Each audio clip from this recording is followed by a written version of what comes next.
मैं हूं आपके साथ नेहा दुबे। पीएन के लोकप्रिय कानूनी प्रोग्राम लीगल हेल्पलाइन में आप सभी का बहुत स्वागत है। इसमें हमारे कानूनी विशेषज्ञ रोजमर्रा की जिंदगी की समस्याओं से जुड़े कानूनी मसलों पर आपकी शंकाओं का समाधान करेंगे।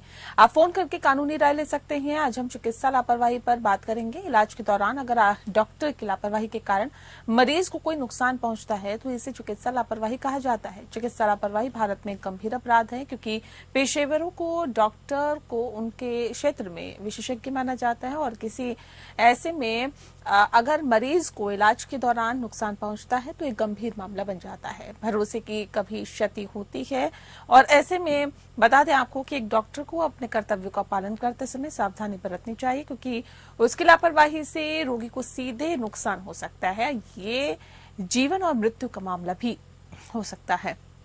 देश में हर साल इलाज के दौरान मेडिकल इंजरी से 98,000 मौत हो रही है। एक और आंकड़ा देखें तो पिछले 10 साल में सुप्रीम कोर्ट में चिकित्सा के पेशे से जुड़े मुकदमों में 400% का इजाफा हुआ है। जाहिर है कि समस्या काफी गंभीर है। इन हालातों में सवाल ये है कि क्या वाकई अस्पताल में अपने परिजन को भर्ती करके आम आदमी लाचार हो जाता है या फिर उसके भी कोई अधिकार है। आज हमारे कानूनी विशेषज्ञ अधिवक्ता बबीता झा जी हमारे साथ जुड़ेंगी जो कि बताएंगे कि आखिर किस तरह से आप लापरवाही चिकित्सा से अगर जुड़े कोई देखते हैं, पाते हैं तो क्या कर सकते हैं। बबीता जी बहुत स्वागत है आपका। तो तमाम पहलुओं की जानकारी बबीता जी हमें देंगी और अगर आपका भी चिकित्सा लापरवाही से जुड़ा हुआ कोई भी सवाल है तो आप फोन करके राय ले सकते हैं। फोन लाइंस खुल चुकी हैं। 01206127 पर कॉल करिए या फिर 01206127 पर भी आप हमें कॉल कर सकते हैं। तो बबीता जी लगातार हमारे साथ जुड़े हुए हैं। बबीता जी, सबसे पहला और महत्वपूर्ण सवाल यही कि चिकित्सा लापरवाही क्या होती है, हमारे दर्शकों को बताएं। मैम, ये ऐसा है कि चिकित्सा लापरवाही जो है मेडिकल नेग्लिजेंस वर्ड लॉ में कहीं भी डिफाइन नहीं है, लेकिन कोर्ट जो इसको डिफाइन करता है वो जनरली जो हमारा जनरल जो परसेप्शन होता है उसके आधार पर लापरवाही का मतलब होता है जो चीज आपको करना चाहिए वो करने में अनइंटेंशनली आप या तो उसे नहीं करते हैं या जो चीज नहीं करना चाहिए वो आप करते हैं। अगर इंटेंशन होगा तब तो क्राइम में आ जाएगा। इसलिए लापरवाही वैसी चीज है जो आप जानबूझ के नहीं करते हैं, लेकिन जो आपको करना चाहिए, जो आपको केयर लेना चाहिए था पेशेंट को देखभाल करने में, पेशेंट के ट्रीटमेंट में, वो केयर आपने नहीं लिया या जो नहीं करना चाहिए तो वो आपने कर लिया। फॉर एग्जाम्पल, अगर मुझे कोई ऐसा मेडिसिन देना है, मैं डॉक्टर हूँ, मुझे कोई ऐसा पेशेंट को देना है मेडिसिन जिसके लिए एलर्जिक हो सकता है, एलर्जी का टेस्ट करना है और अगर मैं ये टेस्ट नहीं करती हूँ उसको डायरेक्ट वो मेडिसिन मैं दे देती हूँ तो यहाँ मैंने कोई लापरवाही से काम किया है। और इसके अपोजिट भी है, जैसे कि हमने एग्जांपल देखा है, बहुत सारे ऐसे एग्जांपल आए हैं कि ऑपरेशन के दौरान हमारे कोई इंस्ट्रूमेंट, कोई गेज या कोई कपड़े का टुकड़ा या कैंची वगैरह जैसी चीजें अंदर रह जाती हैं, ये लापरवाही हो गई। तो दोनों तरह से कोई ऐसा, लेकिन डॉक्टर का ये इंटेंशन नहीं होता है कि जानबूझ के पेशेंट का कोई इंजरी करे, वो उसकी लापरवाही अनइंटेंशनल होता है, ये उसको मेडिकल नेग्लिजेंस में काउंट किया जाता है।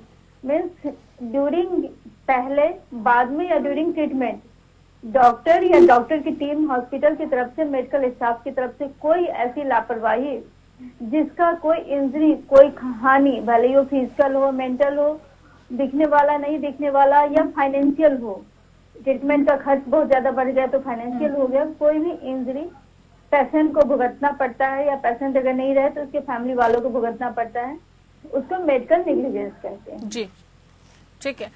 मैम, ये बताइए कि क्या चिकित्सा लापरवाही के लिए मुआवजे की मांग मरीज कर सकता है और इसका क्या पैमाना रहता है?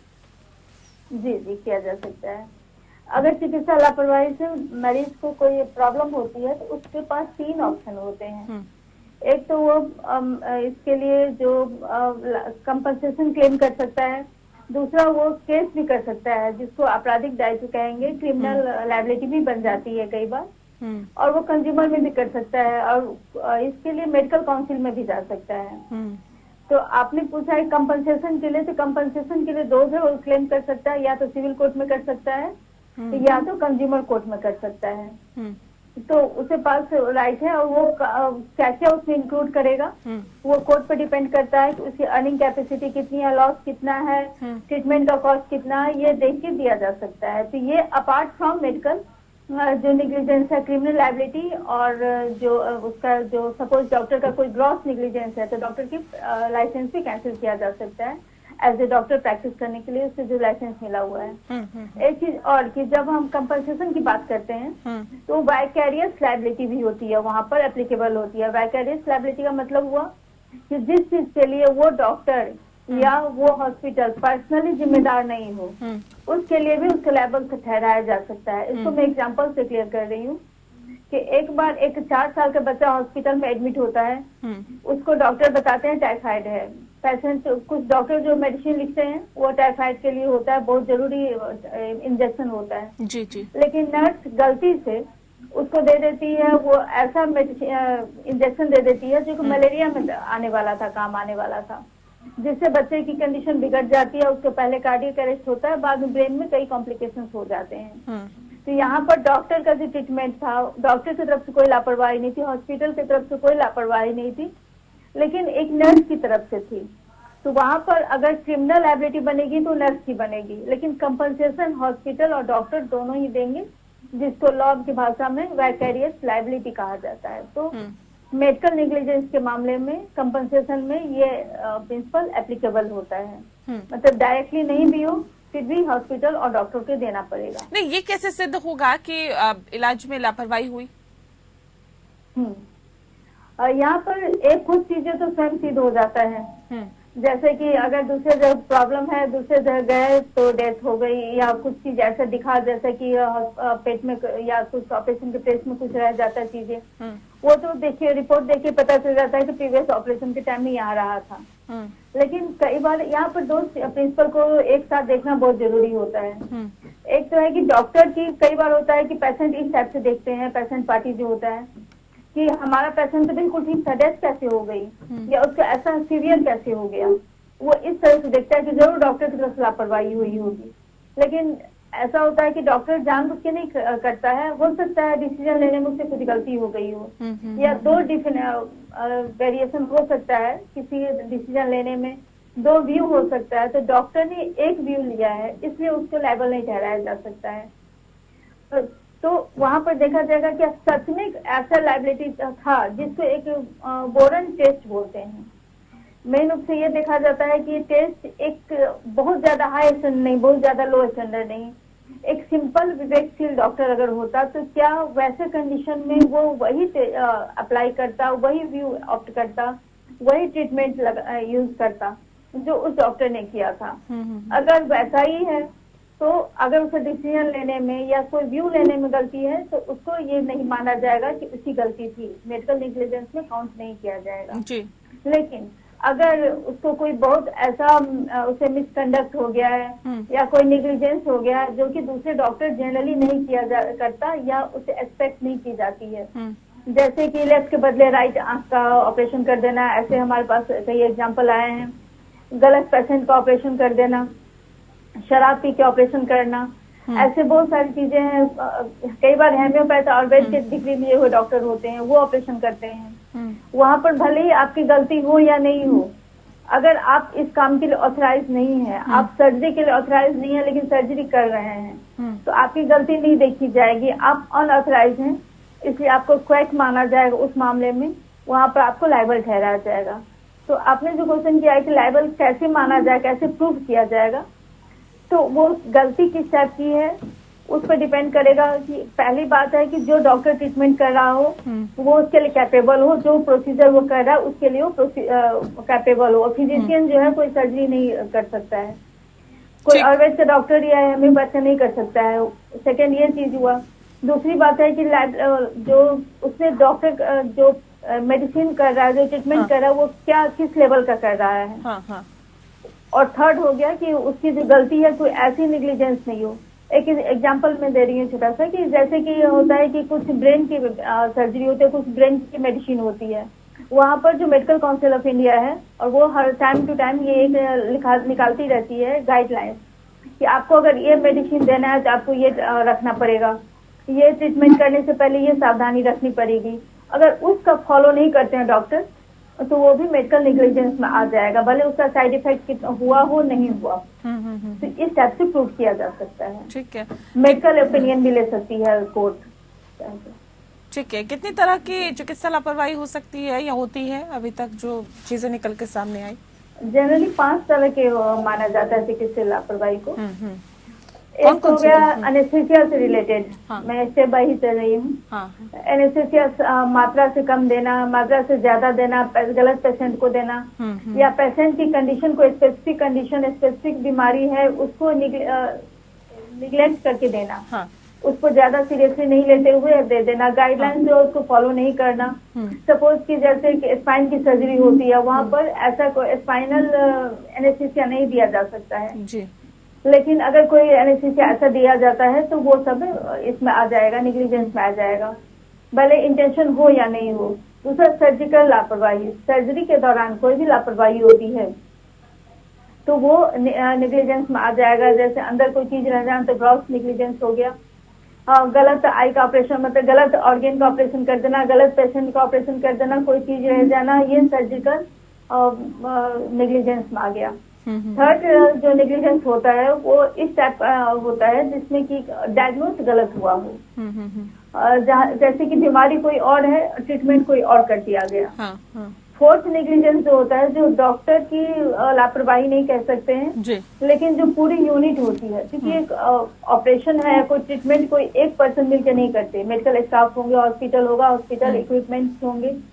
ये यूपी का एक केस था जहाँ पर बहुत सारे एक ही हॉस्पिटल में कैटरेक्ट के बहुत सारे ऑपरेशन हुए, जिसमें से लगभग 36 समथिंग ऑपरेशन हुए थे, जिसमें 40 लोगों ने आई साइट लूज कर दिया। जब इस पर जांच बैठी तो पता चला कि वहाँ पर स्टेरलाइज करने के लिए जो इक्विपमेंट था वो प्रॉपर वर्क नहीं कर रहा था, जिसके कारण कि ऑपरेशन के बाद सर्जरी जहाँ होता था वहाँ इन्फेक्शन हो जाता था। इस इन्फेक्शन की वजह से और डॉक्टर जांच जा रही थी। इसमें डॉक्टर की तो कोई पर्सनल कोई गलती नहीं है, लेकिन इसमें पेशेंट की भी तो गलती नहीं है। आगे वैकेरियसली वही उनकी गलती, हॉस्पिटल की गलती है। इक्विपमेंट अगर खराब है तो ये किसकी जिम्मेदारी है? उनको हॉस्पिटल को ही देखना चाहिए, डॉक्टर को ही देखना चाहिए।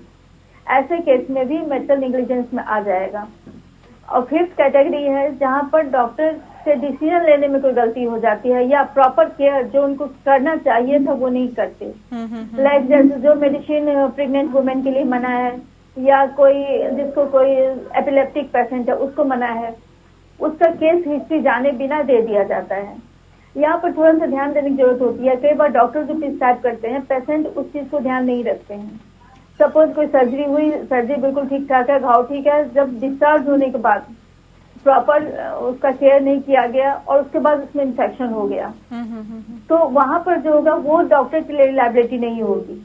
लेकिन अगर ऑपरेशन के दौरान या हॉस्पिटल में रहने के दौरान कोई ऐसी है जहाँ इन्फेक्शन हो गया है पेशेंट को, वो मेडिकल नेग्लिजेंस में काउंट होगा। यहाँ पर एक सिद्धांत माना जाता है प्रॉक्सिमिटी का प्रिंसिपल जी। मीन्स जो लायबिलिटी के कारण जिसको लॉस हुआ है पेशेंट को, उसका जो है डॉक्टर की नेग्लिजेंस से कितना नजदीक का रिलेशन था। सपोज डॉक्टर ने कोई उसको ट्रीटमेंट किया जिसके 20 दिन के बाद 30 दिन के बाद उसकी डेथ हो गई। जिसमें एक केस आया था सुप्रीम कोर्ट के सामने कि उसको ब्लड चढ़ाया गया, ऑपरेशन बिल्कुल सक्सेसफुल रहा, ऑपरेशन के बाद पेशेंट को ब्लड चढ़ाया गया जो गलत ग्रुप का था, जिसके कारण 20 दिन के बाद पेशेंट की डेथ हो गई। तो यहाँ पर माना जाएगा कि नेग्लिजेंस हुई है डॉक्टर से, क्योंकि ब्लड चढ़ाना और डेथ में डायरेक्ट रिलेशनशिप था। लेकिन अगर बाद में इन्फेक्शन डेवलप हो गया होता, कुछ और रीजन से डेथ होती, तो वहाँ पर डायरेक्ट नेग्लिजेंस नहीं था। तो वो नेग्लिजेंस इसमें काउंट नहीं होगा। तो बहुत ही बारीक सा लाइन होता है, लेकिन बहुत ही इंपॉर्टेंट लाइन होता है। बिल्कुल। ये बताइए कि चिकित्सा कदाचार और चिकित्सा लापरवाही के बीच में फर्क क्या है? जी, लापरवाही का मतलब हो गया कि जहाँ पर कि जैसे मैंने पहले बताया कि जहाँ पर कि डॉक्टर अनइंटेंशनली कोई ऐसा काम करते हैं जिससे पेशेंट को लॉस होता है। और कदाचार जिसको मिसकंडक्ट कहते हैं, एथिकल 2002 का रूल है जिसमें गाइडलाइंस भी हैं कई, उसमें अगर कुछ ऐसा चीज है जो कि डॉक्टर को के लिए करना मना किया गया, ये मेडिकल काउंसिल ऑफ इंडिया ने जारी किया हुआ है, उस गाइडलाइंस को जो नहीं फॉलो करते हैं वो आ गया मेडिकल नेग्लिजेंस में। कुछ चीज ओवरलैप करते हैं, कुछ नहीं करते हैं। सपोज कि जैसे कि डॉक्टर हैं, वो अपना एडवर्टाइज ऐसे नहीं कर सकते हैं जैसे कि दूसरे बिजनेस पर्सन करते हैं। अगर कोई डॉक्टर इस टाइप से काम करता है, उससे पेशेंट को तो कोई लॉस नहीं है अगर वो अपना एडवर्टाइज करते हैं, लेकिन ये मिसकंडक्ट में आ जाता है। ऐसे ही बहुत सारी चीजें हो जाती हैं। अगर पी के हो सकता है ऑपरेशन कर रहा है, ऑपरेशन सक्सेसफुल रहा, लेकिन फिर भी ये मिसकंडक्ट में आ जाता है। इसलिए जहाँ पर पेशेंट को कुछ लॉस हो रहा है, नेग्लिजेंस में है, मेडिकल नेग्लिजेंस में है, जो रूल है, प्रिंसिपल है, गाइडलाइंस है मेडिकल काउंसिल ऑफ इंडिया का, वहाँ फॉलो नहीं हो रहा है, वो नेग्लिजेंस इसमें मिसकंडक्ट में आ जाएगा। जी, ठीक है। क्या चिकित्सा लापरवाही के लिए FIR दर्ज की जा सकती है? किन हालातों में और धाराओं के तहत FIR दर्ज हो सकती है? FIR बहुत ही सीरियस केसेस में ही हो सकती है। चिकित्सीय लापरवाही के लिए कोई अलग से केस नहीं है, अलग से लॉ नहीं है, और कोई अलग से सेक्शंस भी नहीं है हमारा IPC जो बेसिक क्रिमिनल लॉ है। जो नॉर्मल लॉ है, जनरल लॉ है, वही यहाँ एप्लीकेबल होते हैं। इसमें सबसे फेमस है सेक्शन 304A। 304A जो है वो डेथ के मामले में एप्लीकेबल होता है, जहाँ निग्लिजेंस से डेथ हो गई हो। जैसे एक्सीडेंट भी, जो रोड एक्सीडेंट होता है, वो भी उसी में इंक्लूड होता है। अगर डॉक्टर की लापरवाही से किसी की जान चली गई है तो वो अलग से कोई सेक्शन नहीं है, सेक्शन 304A में वो भी लायबल होगा, FIR होगी उस पर। हालांकि कोई जानबूझ कर मारना तो नहीं चाहता था, तो चैप्टर 4 जो है IPC का, वो इसको बताता है कि अगर वो गुड फेथ में कोई काम कर रहा है तो डॉक्टर पे एप्लीकेबल नहीं होगा।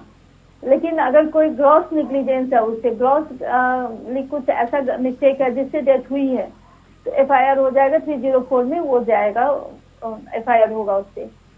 अगर डेथ नहीं हुई है, कोई ऑर्गन खत्म हो गया, जैसे आई साइट चली गई है, या सुनने की क्षमता चली गई है, कुछ भी ऐसा ऑर्गन खत्म हो गया है, या पेन, उसको एक लंबे टाइम तक पेन सहना पड़ा है, इंजरी हुई है, कोई अलग विकलांगता हो गई है, या कुछ भी हुआ है उसको लॉस पेशेंट को, और कुछ नहीं तो लंबे टाइम तक उसको हॉस्पिटल में एडमिट रहना पड़ा है, ट्रीटमेंट चला है, खर्चे हुए हैं, उन सब कंडीशन में आपको 308 और 308 to 3040 जो है सो हार्ट से रिलेटेड है। जहाँ पर कि किसी को आघात होती है, चोट पहुंचता है, तो वहाँ पर भी घोर, इसको टेक्निकल वर्ड में हिंदी में बोलते हैं उपहति, घोर उपहति, ऐसे ग्रीवियस हर्ट बोलते हैं इंग्लिश में। तो जहाँ पर उस धारा में डॉक्टर पे भी ये लग सकता है, क्योंकि डॉक्टर ने अनइंटेंशनली उसको चोट पहुंचाया है। इसका एक बहुत ही फेमस एग्जांपल जो बहुत ही कॉमन चलाने लगा है, डिलीवरी के टाइम या तो सिजेरियन होता है, या बहुत सारे प्रोसेस, किसी भी प्रोसेस में बच्चे को या मदर को कोई चोट लग जाती है, तो उससे हो सकता है बच्चे के पर भी कोई लॉन्ग टर्म इफेक्ट पड़े। कई बार होता है कि डिलीवरी के समय का जो निग्लिजेंस होता है मेडिकल, उससे चल के बच्चा जो है सो आगे चल के भी सफर करता है, उसमें कोई विकलांगता हो सकती है, वो मानसिक या शारीरिक रूप से कुछ कमी का शिकार हो जाए। इसके लिए भी डॉक्टर को लायबल माना जा सकता है, अगर ये क्लियरली प्रूव हो तो। केवल आशंका के बल पर नहीं, क्योंकि अगर ऐसा होगा तो किसी भी डॉक्टर के लिए प्रैक्टिस करना मुश्किल हो जाएगा। अगर ये प्रूव हो गया कि ग्रॉस निग्लिजेंस है, तो वहाँ पर प्रूव किया जा सकता है। तो वो बच्चे के लिए 312 से सेक्शन 312 से 315 है, और मदर के लिए जो सेक्शन है हार्ट का है, ग्रीवियस हर्ट का है, डेथ बाय निग्लिजेंस है, ये सारे सेक्शंस में उस पर एप्लीकेबल हो सकता है, डॉक्टर पर भी FIR होता है उस पर। जी, ठीक है।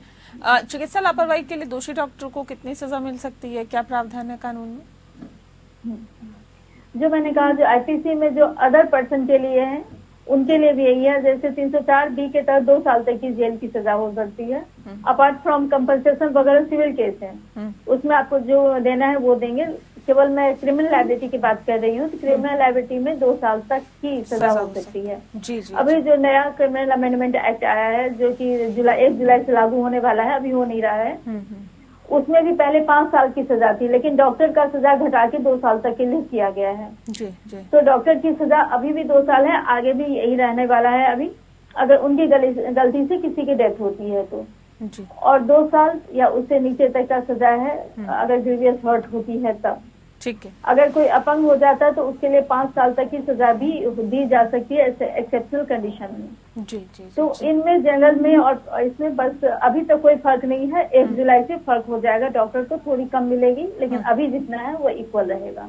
ठीक ठीक है, बहुत शुक्रिया आपका बबीता जी, आपने बहुत ही विस्तार से चिकित्सा लापरवाही के बारे में हमारे दर्शकों को बताया। इसके लिए आपका बहुत बहुत शुक्रिया। लीगल हेल्पलाइन में फिलहाल के लिए इतना ही। नमस्कार।